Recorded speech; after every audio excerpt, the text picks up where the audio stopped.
ఇవాళ ఆడపడుచులు ఏదైతే భర్తను చంపుతున్నారు, అదే విధంగా బిడ్డ తల్లిని చంపుతున్నారు. ఆనాడు ఉండే ఆచారం ఎట్లుండే ఆలు మొగలు కలిసి ఉండి దేశానికి ఒక దిక్సూచి తయారైనరు. మహిళలకు చదువు నేర్పించిండ్రు.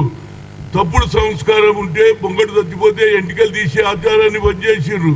అదేవిధంగా బావుల దగ్గరికి నీళ్లకు రానికుంటే ఈ అన్టచబిలిటీని కూడా దూరం చేసిండ్రు. అలాంటి ఆలోచన ప్రతి ఒక్కరికి కలవాలని అందులో ఎన్ఎస్ఏ యూత్ కాంగ్రెస్ వాళ్ళు కూడా దీంట్లో గ్రామాలలో సెమినార్లు పెట్టాలి. అదేవిధంగా హ్యూమన్ రైట్స్ వాళ్ళని కూడా నేను రిక్వెస్ట్ చేస్తున్నా.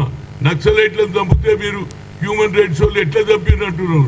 ఇదేం వాతావరణం? దీని మీద కూడా హ్యూమన్ రైట్స్ తప్పనిసరిగా స్పందించాలి. వాళ్ళే కాదు, ఇంటలెక్చువల్స్, డాక్టర్స్, ఇంజనీర్స్ అందరు కూడా సమాజంలో జరుగుతున్నటువంటి తప్పుడు దాన్ని మనం మూడు అవ్వాలంటే ప్రజలకు చెప్పే బాధ్యత మన పైన ఉంది.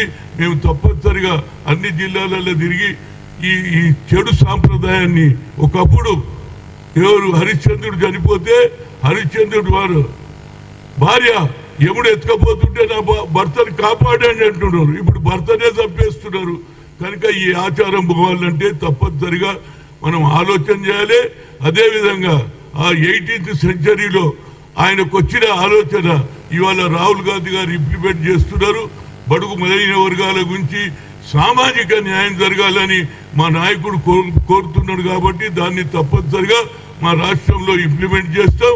అదేవిధంగా నంబర్ 1 సిటీ కావాలంటే ఈ చెడు సాంప్రదాయాన్ని కూడా తప్పనిసరిగా దూరం చేసేసి ఇలాంటి వాతావరణాన్ని చెడగొట్టొద్దని, మహిళలకు ఉండే గౌరవం వాళ్ళకు ఉండాలి, మగవాళ్ళకు ఉండే గౌరవం ఉండాలి, భార్యాభర్తలు కలిసి ఉండాలి, పిల్లలు కూడా తల్లి మీద ప్రేమ చూపించాలి, భార్యాభర్త మీద ప్రేమ ఇద్దరు కలిసి ఉన్నప్పుడే సంసారం బాగుంటుంది. లేకపోతే తల్లిదండ్రులకే చంపేస్తే, తండ్రినే చంపేస్తుంటే పిల్లల భవిష్యత్తు ఏం కావాలి? వాళ్ళు కూడా రేపు పెళ్లి అవుతుంది.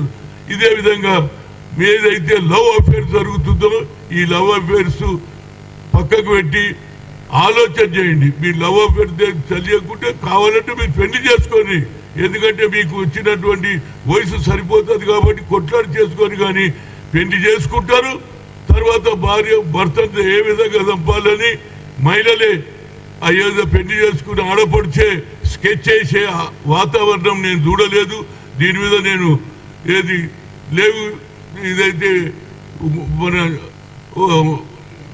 మన ఏది హైటెక్ సిటీలో ఏదైతే జరుగుతుందో అది కూడా బంద్ కావాలని నేను ఎవరికి శ్రీధర్ బాబుకు లెటర్ రాస్తున్నా. అన్నిటికంటే మించింది ఏంటంటే ఈ వాతావరణాన్ని చెడగొట్టడానికి మనం అందరం